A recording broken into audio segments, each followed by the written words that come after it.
Hello everyone! In the Star Wars universe, millions of stormtroopers die in battle, and their armor can't withstand a single blaster hit. But why doesn't the Empire, with its vast resources, equip its soldiers with something more reliable? After all, stormtroopers aren't just cannon fodder, they're the elite troops of the Galactic Empire. Although, watching their combat skills in A New Hope, how they move, shoot, and stand tall under fire, raises doubts about their tactical prowess, but that's likely a shortcoming of the film's creators. In the much-criticized Disney sequel trilogy, the Stormtroopers' combat abilities are portrayed more convincingly.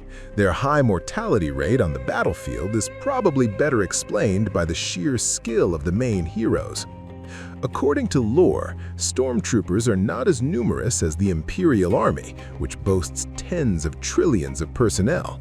They are significantly better equipped, armed and trained, but unlike the main Imperial Army, they lack their own heavy artillery or full-fledged armored units. Stormtrooper tactics are primarily based on high maneuverability and mobility. They are essentially the special forces of a galaxy far, far away, deployed for particularly critical missions. First, a crucial point. Stormtrooper armor is not designed to protect against direct blaster hits. Various types of blasters are the standard infantry weapons for both the Empire and its opponents in the Star Wars universe. A blaster is a plasma accelerator that fires charged particles contained within an energy shell. Upon impact, a micro-explosion occurs. The temperature of such a shot reaches thousands of degrees. Only armor made from the rarest and extremely expensive Beskar, the armor of certain droids, and the reinforced armor of clone commandos in some cases can withstand direct hits from infantry blasters. So why do stormtroopers burden themselves with armor that can't withstand shots from their typical opponent's primary weapons?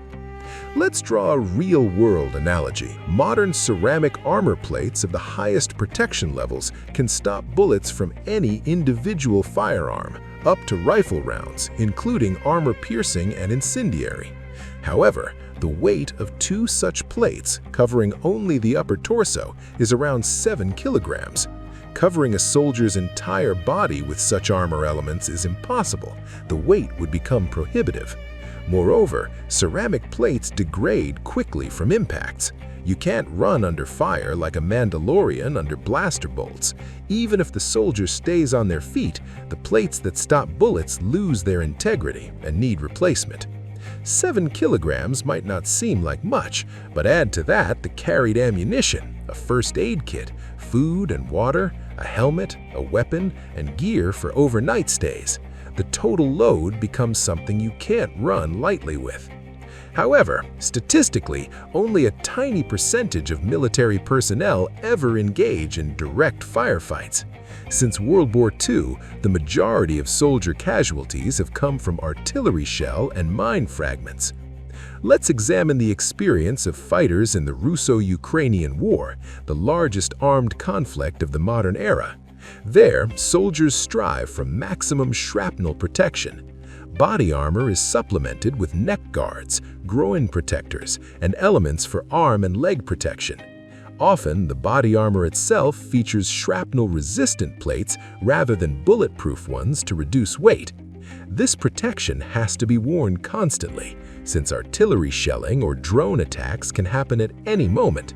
Thus, a compromise between protection and armor weight is achieved.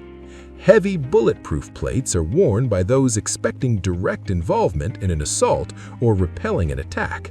And by the way, the main part of any army in war is always busy with heavy daily chores: loading and unloading, maintaining equipment, digging trenches, patrolling, building, handling logistics, and 1,000 other tasks. And since Imperial stormtroopers are the infantry of a galaxy far, far away, they are no strangers to trench life, artillery barrages, exhausting marches, and simply enduring long periods in the cold or rain. Yes, field artillery in that distant galaxy is very much present on most opposing sides, so stormtroopers regularly find themselves under its fire, even if that artillery consists of high-powered lasers and blasters. The armor must protect its wearers from explosion byproducts, splashes of molten plasma, and secondary fragments, rocks and dirt thrown up by explosions. At the same time, a stormtrooper's armor seals the entire body completely, unlike modern shrapnel protection kits, and is perfectly suited for service in harsh conditions, from bitter cold to extreme heat. Plastoid armor is not just armor, it's a multifunctional exosuit. It protects from extreme temperatures, from -50 degrees Celsius to +60 degrees Celsius. It filters toxic atmospheres and safeguards against biological threats. It's mass-produced and doesn't require individual fitting. It has a built-in climate control and life support system. It's resistant to abrasive dust, which is important on Tatooine, Jeddah, or other desert planets. It even allows for brief survival, up to 15 minutes, in a vacuum. This is partly why the helmet looks so bulky compared to the body. It houses built-in filters, life support, communication systems, and an infrared visor. Despite all this, the full armor set weighs between 12 and 15 kilograms, which is close to the weight of modern shrapnel protection kits that can be worn constantly without much issue. The armor won't stop a direct blaster hit, but it will stop secondary shrapnel from explosions, splashes of plasma from nearby hits, although, admittedly, it doesn't protect against stones and sticks from Ewoks, which, in theory, it should, but that's more of a directorial liberty for a more comedic and lighter tone in the film. Even a modern motorcycle helmet should, in theory, protect against stones and sticks. Furthermore, even though stormtroopers fall after a single blaster hit, we don't know anything about the severity of their wounds. We're not shown the fate of wounded stormtroopers. It's possible that while the soldier is incapacitated, the armor absorbed the main force of the impact, and after medical treatment, our trooper TK-421 could return to duty in a reasonable time. Yes, it's not an Iron Man suit or Beskar Mandalorian armor. It's more like a uniform with partial protection functionality. For a soldier who spends 90% of their time patrolling, doing chores, carrying crates, and standing guard, such armor is not a hindrance, but a comfortable, high-utility work uniform. We're used to thinking of a stormtrooper as a fighter constantly chasing rebels all day, but in reality, just like in a real army, they spend most of their time not fighting at all. They're ensuring the army functions as a system. So, what's the conclusion? Even though A New Hope was shot half a century ago, hard to believe, the design of stormtrooper armor turned out to be remarkably successful.